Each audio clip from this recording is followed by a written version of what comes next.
ระบมเห็นน้องสาวหน้าขาวแก้มงามเบิ่นเวิน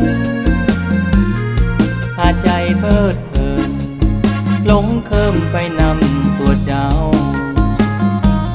กลับมาครั้งนี้ได้พบคนดี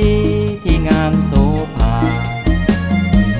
หวังบุญนำพาให้ได้มาเป็นเคยเมืองนี้วอนน้องสาวอย่าเฝ้าพักอ้ายสายนี้ขอน้องนารี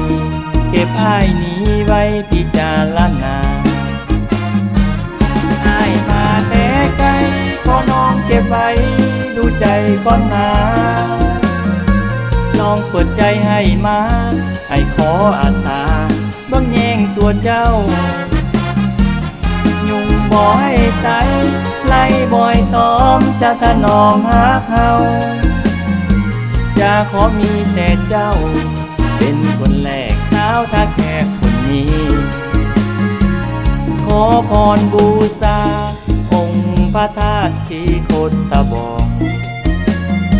ให้ฮักเฮาทั้งสองให้สมหวังใจปรารถนาจะถวายข้าวหวานต่างๆนานาเพื่อมีบุญนำพาให้เฮาสองของฮักด้วยกัน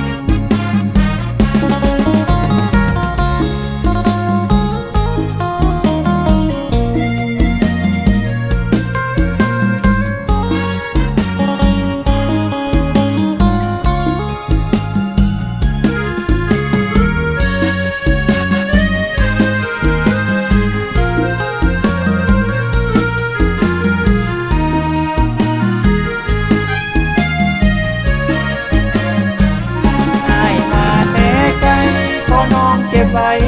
ดูใจก่อนนาลองเปิดใจให้มาให้ขออาสาบังแย่งตัวเจ้ายุ่งบ่ให้ใจไล่บ่อยตอมจะถนอมหาเขาจะขอมีแต่เจ้าเป็นคนแรกสาวท่าแขกคนนี้ขอพรบูชาองค์พระธาตุศรีโคตบองให้ฮักเฮาทั้งสองให้สมหวังใจปรารถนาจะถวายข้าวหวานต่างๆนานาเพื่อมีบุญนำพาให้เฮาสองของฮักด้วย